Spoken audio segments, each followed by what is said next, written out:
In 2003, a German archaeological team made an announcement that, for a brief moment, should have captured the world's full attention.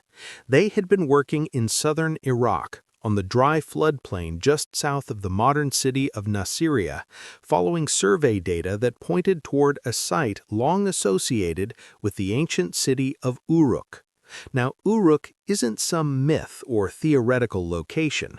It stands as one of the most important urban centers ever discovered, often considered the first true city in human history. At its peak, around 3000 BCE, it may have supported a population of 50,000 people. This was the place that helped define Mesopotamia itself, a name that would come to represent the entire region of what is now Iraq. The German team had been working methodically, scanning the surrounding landscape using ground-penetrating radar and satellite imaging.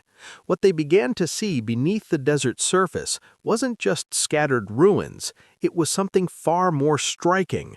The data revealed what appeared to be an entire city preserved beneath layers of sediment, protected by the dryness of the southern Iraqi environment for nearly 5,000 years. Streets, houses, cultivated plots, even canal systems appeared to be intact, laid out in a pattern so organized that one of the team's specialists described it as something like a Venice rising out of the desert, except this one had been hidden, frozen in time beneath the earth. Now think about that for a second. What would it mean to uncover not fragments, but a fully preserved ancient city?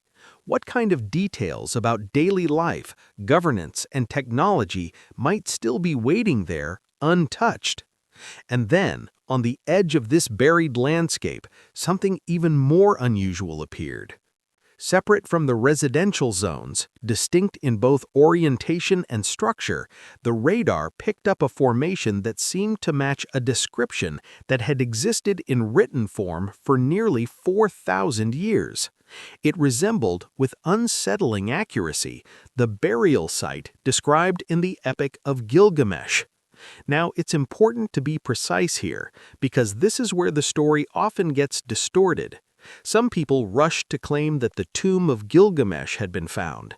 Others dismissed the entire idea as speculation with no real evidence.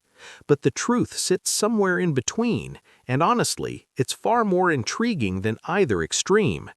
What the team actually reported, confirmed by their findings and later mentioned in interviews, was that the site matched the textual description closely enough to deserve serious attention.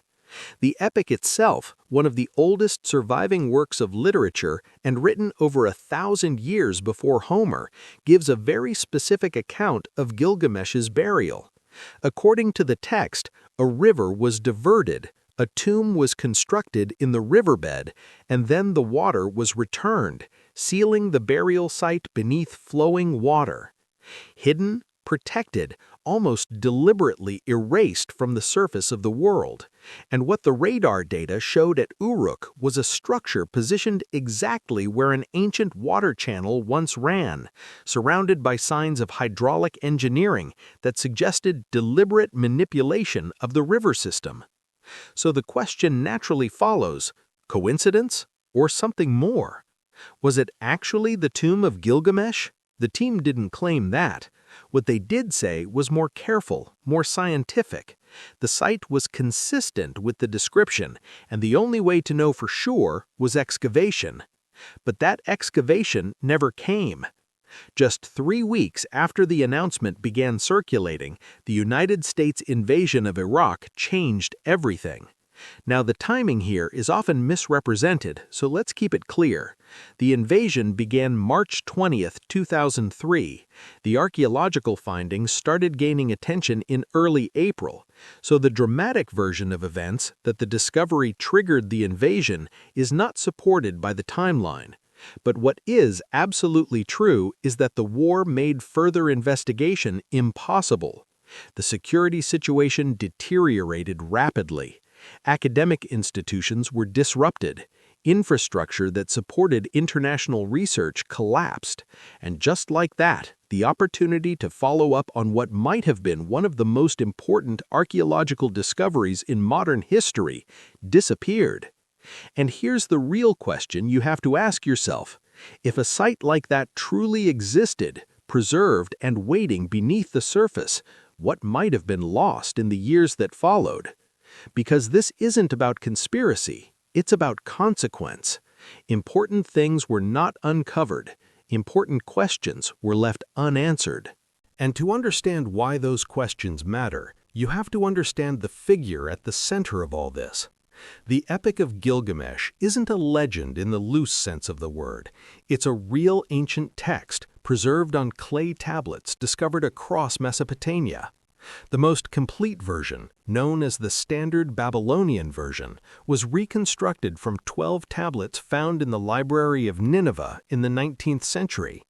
These tablets were uncovered by the British archaeologist Austen Henry Layard, who transported thousands of fragments back to the British Museum. There, a man named George Smith, originally an engraver, taught himself how to read cuneiform and began the painstaking work of assembling the fragments. In 1872, he came across something that shocked him: a story, a flood, a man who built a vessel, released birds to search for land, and eventually came to rest on a mountain. It was unmistakable. The reaction was so intense that Smith reportedly jumped up, overwhelmed by the realization. What he had uncovered was a version of a flood narrative that existed long before the biblical account in Book of Genesis. Written in Akkadian, preserved on tablets that were already ancient by the time the Bible was compiled. And that raises a fascinating question. How many of the stories we think we know actually began somewhere else? In the Mesopotamian version, the flood survivor is known as Utnapishtim, or in even older Sumerian texts, Ziusudra. These figures form a kind of narrative lineage that eventually leads to the story of Noah, a chain of storytelling that stretches from the river valleys of ancient Iraq into the foundations of Western tradition. But the flood is only one part of a much larger story. At its core, the Epic of Gilgamesh is about a king, Gilgamesh himself, ruler of Uruk. His name appears not only in literature, but also in the Sumerian king list, an ancient record of rulers preserved on clay tablets, including one housed today in the Ashmolean Museum. According to that list, he was the 5th king of Uruk after the flood, said to have ruled for 126 years. And perhaps most intriguingly of all, the text claims his father was not entirely human, but something other, something described as a kind of divine or demonic being. Now pause there for a moment. A king with a semi-divine origin, ruling the world's first city, buried in a tomb that may have been deliberately hidden beneath a river. What part of this story sounds like myth, and what part sounds like history waiting to be confirmed? His mother, according to the text, was the goddess Ninsun, and that's where things begin to blur in a way that's hard to ignore, because on one hand, the Sumerian king list places Gilgamesh within a sequence of rulers that archaeology has, in part, confirmed. On the other hand, the epic describes him in terms that go far beyond any ordinary king. It claims he was 2/3 divine and 1/3 human. It describes a body and presence that stood apart, something more imposing, more refined, almost beyond the limits of normal human experience. And then there's what he knew. The text says he had seen things no one else had seen, that he had traveled to places no one else had reached, that he had crossed distances that even today sound more symbolic than literal. But here's where it becomes especially interesting. According to the epic, everything he learned was recorded, not spoken, not passed down loosely, but written, inscribed onto a lapis lazuli tablet, stored, preserved. Think about that for a moment. If someone believed their knowledge was important enough to be sealed into the very foundation of a city, what kind of knowledge would that be? The epic is specific. It says this tablet was deliberately placed within the walls of Uruk as part of a foundation deposit. And that detail matters because foundation deposits are not myth, they are real, archaeologically documented practices across Mesopotamia. Objects were intentionally buried within structures to preserve them for eternity, and many of these have actually been found. So when the text says Gilgamesh sealed his knowledge into the walls, it's not describing an impossible act, it's describing something that fits directly within known architectural tradition. Which leads to the obvious question, if it was placed there deliberately, could it still be there? The epic then takes us into the journey that defines him. After the death of his companion Enkidu, Gilgamesh sets out in search of something no human had ever achieved: immortality. He passes through the mountain of the sun, enters the tunnel where the sun god travels in darkness, crosses what the text calls the waters of death, and eventually reaches Utnapishtim, the one man granted eternal life by the gods. And here's where I want you to pause and think. Why would a story go into this level of detail? Why describe locations, trials, and encounters with such structure if it was meant to be purely symbolic? Gilgamesh learns from Utnapishtim. He's told of the flood, of survival, of the limits placed on human life. He even finds something tangible, a plant said to restore youth, hidden at the bottom of the sea. But he doesn't keep it. A snake takes it from him. And just like that, the chance at immortality is gone. So he returns, back to Uruk, not with eternal life, not with divine power, but with something else: knowledge, experience, understanding gained from a journey no one else had completed. And according to the epic, he writes it all down, every detail, every lesson, sealed into that lapis lazuli tablet hidden within the city itself. Now ask yourself this: if even a fraction of that account is rooted in reality, what might that record have contained? And this is where the story shifts, because around the same time the German team's findings were being discussed, something else was happening, not far from Uruk. The Iraq Museum in Baghdad held one of the most important collections of Mesopotamian artifacts in the world, around 170,000 objects spanning nearly 10,000 years of human history, from the earliest tools of settled life to detailed administrative records from ancient empires. And among those objects were items that had never been fully studied, pieces whose significance was known in part but not completely understood. In the days following April 9, 2003, after the fall of Baghdad, that museum was looted. Approximately 15,000 objects disappeared. Now, at first glance, it might sound like chaos, and to some extent it was. Display cases were smashed, visible artifacts were taken, but investigators quickly noticed something else. Not everything was random.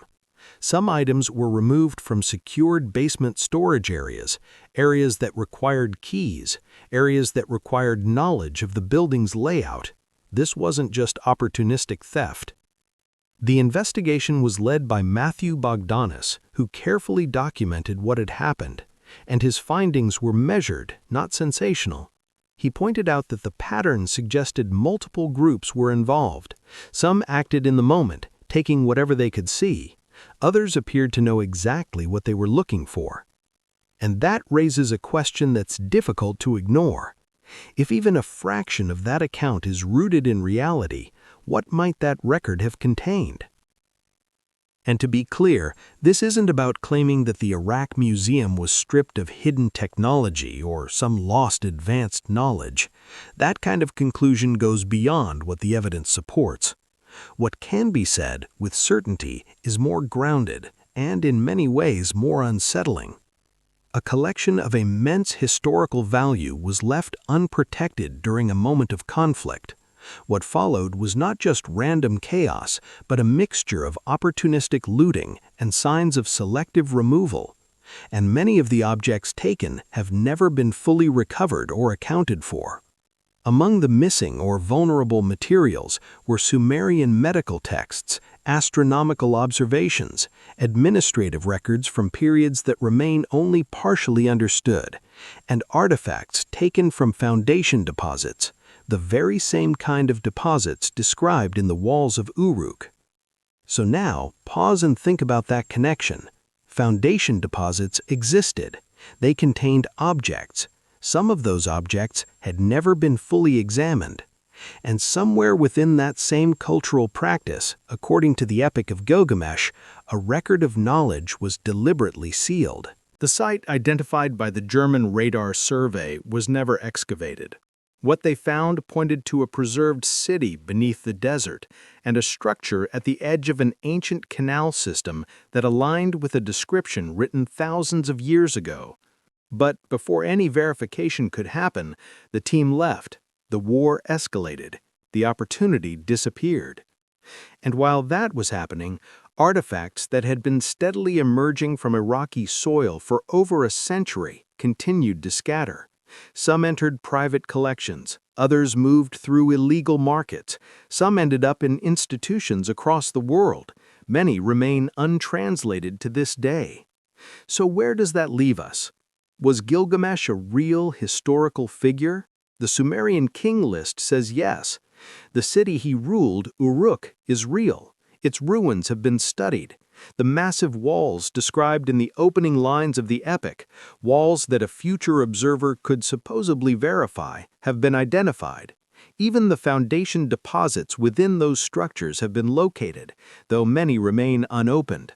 But the lapis lazuli tablet the text describes, the one said to contain everything he learned, has never been found. And that raises a question you can't easily dismiss. If the physical structures described in the epic exist, what about the things that were placed inside them? Was the structure identified by radar actually his burial site? The archaeological team believed it was consistent enough to justify excavation, but they never got the chance to confirm it.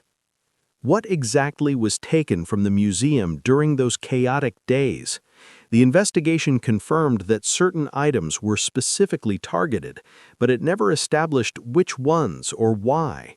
And what might still be waiting inside the unopened foundation deposits of Uruk? That remains unknown.